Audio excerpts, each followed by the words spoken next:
স্বামীর বিয়েতে প্রথম স্ত্রী হাজির। রাকিবের প্রাক্তন স্ত্রী সোহা দৌড়ে বিয়ের আসরে ঢুকে রাকিবের পা ধরে কান্না করতে করতে বলল, তুমি বিয়ে করতে পারবে না, তুমি আমাকে ছেড়ে অন্য কাউকে বিয়ে করতে পারবে না। উপস্থিত সবাই অবাক হয়ে দাঁড়িয়ে গেল। সোহা রাকিবের পা ধরে কান্না করেই যাচ্ছে। বাসা ভর্তি মেহমান। আজ রাকিবের বিয়ে। বিয়ের আসরে বরকনে পাশাপাশি বসে আছে। কাজী সাহেব বলল, বাবা বলুন কবুল। এমন সময় রাকিবের প্রাক্তন স্ত্রী সোহা দৌড়ে বিয়ের আসরে ঢুকে রাকিবের পা ধরে কান্না করতে করতে বলল, তুমি বিয়ে করতে পারবে না, তুমি আমাকে ছেড়ে অন্য কাউকে বিয়ে করতে পারবে না। উপস্থিত সবাই অবাক হয়ে দাঁড়িয়ে গেল। সোহা রাকিবের পা ধরে কান্না করেই যাচ্ছে। রাকিব হুঙ্কার দিয়ে বলল, এই আপনি কে?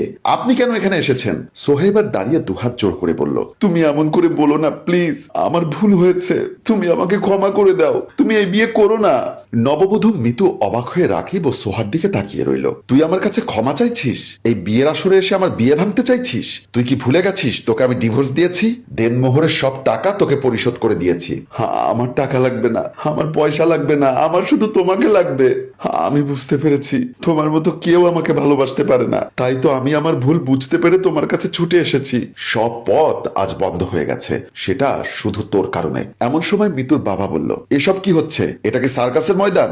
রাকিব, তুমি তো বলেছিলে তুমি তোমার স্ত্রীকে তালাক দিয়েছো, তাহলে সে কোথা থেকে আসলো? আমার মান সম্মান সব শেষ করে দিল।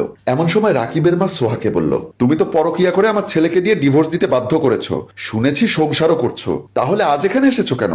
আম্মা, ওই ছেলেটা ভালো না, ও প্রতিদিন মদ খায়, গাঁজা খায়, তারপর রাতে এসে আমাকে মারধর করে। রাকিবের মতো আমাকে কেউ কেয়ার করে না। মিতুর বাবা বলল, বুঝতে পেরেছি, মেয়েটি পাগল হয়ে গেছে। বিয়ান সাহেব, ওকে ঘাট ধাক্কা দিয়ে বাসা থেকে বের করে দিন। রাকিবের মা বলল, তুমি কি যাবে নাকি তোমাকে ঘাট ধাক্কা দিয়ে বের করে দেব? সোহা কান্না করতে করতে সবার কাছে অনুনয় বিনয় করতে লাগলো, কিন্তু কেউই সোহার কথা শুনল না। শেষ পর্যন্ত বাধ্য হয়ে বাসা থেকে বের হয়ে গেল। তারপর রাকিব ও মিতুর বিয়ে সম্পূর্ণ হলো। বাসর ঘরে ঢুকতেই কিরণ দেখতে পেল ফুলে ফুলে সাজানো বাসর ঘরের বিছানার পাশে একটা চেয়ারের উপর বসে পায়ের পর পা তুলে মিতু রাকিবের দিকে তাকিয়ে আছে। রাকিব মুচকি হেসে মিতুর পাশে গিয়ে দাঁড়ালো। মিতুও দাঁড়িয়ে গেল। রাকিব বলল, কি ব্যাপার, তুমি বিছানায় না বসে এখানে বসে আছো কেন? মিতু বলল, খুব কৌতূহল নিয়ে বসে আছি, আমি তোমার জীবনের কাহিনী শুনতে চাই। মিতু, আজ আমাদের বাসর রাত, আমি এ রাতে আমার জীবনের খারাপ অধ্যায়টা নিয়ে তোমার সাথে কথা বলতে চাই না। মিতু বলল, কিন্তু আমি শুনতে চাই। আমি তো বললাম আমি বলতে চাই না, তার মানে তুমি তোমার স্ত্রীর সাথে অন্যায় করেছো, তাকে তুমি ইচ্ছাকৃতভাবে ডিভোর্স দিয়েছো। দেখো, তুমি যা বলছো সম্পূর্ণ মিথ্যা, ভিত্তিহীন। সোহা আমাকে ডিভোর্স দিতে বাধ্য করেছে। বাকিটাও বলো। তুমি আসলে নাছোড় বান্দা। আমি আর সেই কষ্টের কথা মনে করতে চাই না। সেই দিনগুলোতে আমি যতটা কষ্ট করেছি, বিরহের আগুনে ধুকে ধুকে পুড়েছি, সেই দিনগুলোর কথা আমি আর মনে করতে চাই না। মিতু রাকিবের কাঁধে হাত রেখে বলল, আমাকে বলো, দেখবে নিজেকে হালকা লাগবে। আমি প্রবাসে থাকা অবস্থায় সোহা পরকীয়ায় আসক্ত হয়ে পড়ে। সারা দিন বাসার কোনো কাজ করতো না, সারাদিন মোবাইলে কথা বলতো। আম্মা আমাকে একদিন সব খুলে বলল। আমি বিদেশ থেকে চলে আসলাম। তারপর বাসার ভিতরে ঢুকতেই মা আমাকে জড়িয়ে ধরে কান্না শুরু করলো। হঠাৎ না বলে আসলাম কেন জানতে চাইলো। আমি আম্মাকে সান্ত্বনা দিয়ে বললাম, আমি চোরকে যদি বলি আমি জেগে আছি, তাহলে তো চোর চুরি করবে না, ভয়ে আগেই পালিয়ে যাবে। চোর ধরতে এসেছি আম্মা। আম্মা আমার কথা বুঝতে পারলো। আমি বললাম, সোহা কোথায়? এ সময়ও বাসায় থাকে না, খবর নিয়ে জেনেছি একটা হোটেলে যায়। আমি আম্মার কাছ থেকে সেই হোটেলের ঠিকানা নিয়ে ব্যাগ বাসায় রেখে বাসা থেকে বের হয়ে গেলাম। হোটেলের রিসিপশনে গিয়ে মোবাইলের গ্যালারি থেকে ম্যানেজারকে সোহার ছবিটা দেখিয়ে বললাম, এই মেয়েটাকে আপনাদের হোটেলে এসেছে। ম্যানেজার হেসে বলল, সব মেয়েরাই তো প্রায় বোরকা পরে আসে, কারো মুখ তো আমরা দেখতে পাই না, তাই বলতে পারবো না। আমি আবারও জানতে চাইলাম, আপনারা কি ভোটার আইডি কার্ড রেখে রুম ভাড়া দেন না? ভাইজান, নিয়ম আছে, কিন্তু নিয়ম কয়জনে পালন করে বলেন?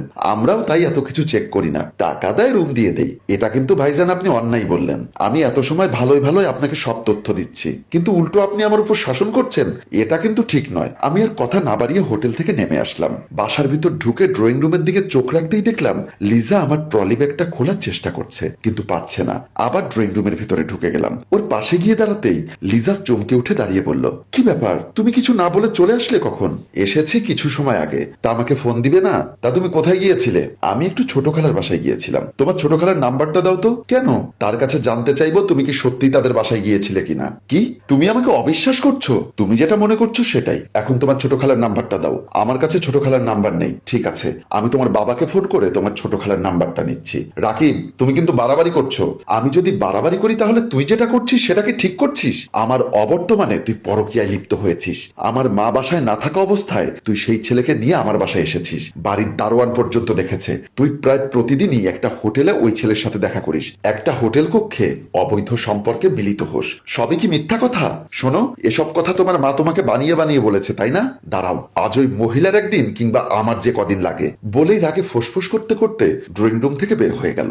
আম্মার রুমের সামনে এসে চেঁচামেচি করে আম্মাকে ডাকতে লাগলো। আম্মা রুম থেকে বেরিয়ে আসলো। সোহা রাগান্বিত হয়ে আম্মাকে বলল, রাকিবকে আপনি বিদেশ থেকে আসতে বলেছেন, আমার নামে ৯-৬ বুঝিয়েছেন, আপনার সমস্যা কোথায়? আমি কি করি সেটা নিয়ে আপনারা তো ভাবতে হবে কেন?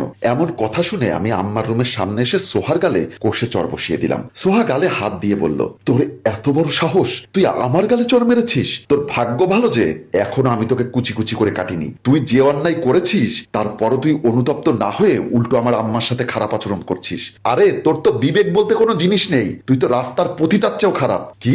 আমি পতিতার চেয়েও খারাপ? দাঁড়া, তোর ব্যবস্থা আমি করছি। তুই জানিস না আমি যার সাথে প্রেম করি ওর কত ক্ষমতা। আজ আমি তোকে ক্ষমতা দেখাবো। তুই আমার গায়ে হাত তুললি না? তোর হাত যদি আমি না ভেঙে দিয়েছি তাহলে আমার নামও সোহানা। বলেই বাসা থেকে বের হয়ে গেল। আম্মা অনেক টেনশনে পড়ে গেল, আমাকে বোঝাবার চেষ্টা করলো। আমি আম্মাকে রুমের ভিতর পাঠিয়ে দিলাম। আমিও বাসার বাইরে চলে গেলাম। 2 ঘন্টা পর আমি ড্রয়িং রুমে বসে ওদের অপেক্ষা করছিলাম। হঠাৎ ওই নেশাখোর ছেলেটাকে নিয়ে ড্রয়িং রুমে প্রবেশ করলো সোহা। আমাকে দেখে ছেলেটা উত্তেজিত হয়ে বলল, তোর এত বড় সাহস, তুই আমার ভালোবাসার মানুষের গায়ে হাত দিয়েছিস? তো গায়ে হাত দিয়েছি এখন কি হবে? তুই এই মুহূর্তে সোহাকে ডিভোর্স দিবি, ওর দেনমোহরের সব টাকা দিয়ে দিবি। আমি বললাম, আর কি করতে হবে? আর ওর কাছে তুই ক্ষমা চাইবি। আমি পকেট থেকে ডিভোর্স লেটারটা বের করে সোহার হাতে দিলাম, সাথে ওর কাবিনের 3 লক্ষ টাকা পকেট থেকে বের করে ওর হাতে দিয়ে দিলাম। ওরা দুজনেই অবাক হয়ে আমার দিকে তাকিয়ে আছে। ওরা হয়তো ভেবেছিল আমি এত তাড়াতাড়ি এই কাজটা করব না বা করতে পারবো না। আমি বললাম, ডিভোর্স চেয়েছিস, ডিভোর্স দিয়ে দিলাম, তোর কাবিনের টাকাও দিয়ে দিলাম, এখন তুই চলে যেতে পারিস। আমি মনে করি দুষ্টু গরুর চেয়ে শূন্য গোয়াল অনেক ভালো। ছেলেটি বলল, এবার তুই আমার ভালোবাসার মানুষের কাছে ক্ষমা চাইবি। আমি নিজের রাগকে কন্ট্রোল করতে পারলাম না, কষে চর বসিয়ে দিলাম ছেলেটির গালে। ওর কলার ধরে বললাম, তোর বড় ভাইয়ের কাছে জিজ্ঞাসা করবি রাকিব এক সময় কি ছিল। আরে তুই তো ছোট বাচ্চা, তোকে হয়তো সোহা চিনতে পারেনি। তোর উপরে ফিটফাট দেখে তোকে পছন্দ করেছে। তোর বাবা এখনো রিক্সা চালায় আর তোর মা মানুষের বাসায় কাজ করে, আর তুই ফুটানি দেখাস, তাই না? আমার কথা শুনে সোহা অনেকটা অবাক হলো, কারণ সে জানতো এই ছেলেটি অনেক বড় লোকের ছেলে, কিন্তু ও যে এতটা গরিব এটা জানতো না। ও চাপা মেরে সোহার মন জয় করেছে। আমি ধাক্কা দিয়ে ছেলেটাকে ড্রয়িং রুম থেকে বের করে দিলাম। তারপর সোহাকে বললাম, তোর অধঃপতন আজ থেকে শুরু হলো। বলেই বাসার ভিতরে চলে গেলাম। আর আজ তো সব ঘটনাই দেখলে। মিতু বলল, তুমি চাইলে তো সোহার ভুলটা সংশোধন করে সোহাকে নিয়ে সংসার করতে পারতে। জোড়াতালি দিয়ে কখনো সংসার হয় না, আর যার মন উড়ু উড়ু করে তাকে কখনো বেঁধে রাখা যায় না। সোহা উঠতে চেয়েছে, আমি ওকে মুক্ত করে দিয়েছি। ও উঠতে উঠতে ডানা ভেঙে পড়ে গেছে। এখন আমার কাছে চিকিৎসা নিতে এসেছে, আশ্রয় নিতে এসেছে, কিন্তু ও তো জানে না সব আকাশে ওরা যায় না। মিতু রাকিবকে জড়িয়ে ধরে বলল, আমি অনেক ভাগ্যবতী, তোমার মতো বুদ্ধিমান একটা ছেলেকে বিয়ে করেছি। প্রিয় দর্শক, আপনাদের কি মনে হয় পরকীয়া কি সত্যি মাকাল ফলের মতো, উপরে ফাট ভিতরে সদরঘাট? অবশ্যই কমেন্ট করে জানিয়ে দিন। আর গল্পটি ভালো লাগলে লাইক, কমেন্ট এবং শেয়ার করে আমাদের সাথেই থাকুন। ধন্যবাদ সবাইকে। গল্পটির রচনা আয়ুব মাহমুদ টেম্পু, পরিচালনায় রেজাউল কবির চৌধুরী ও প্রযোজনায় FA নয়ন চৌধুরী।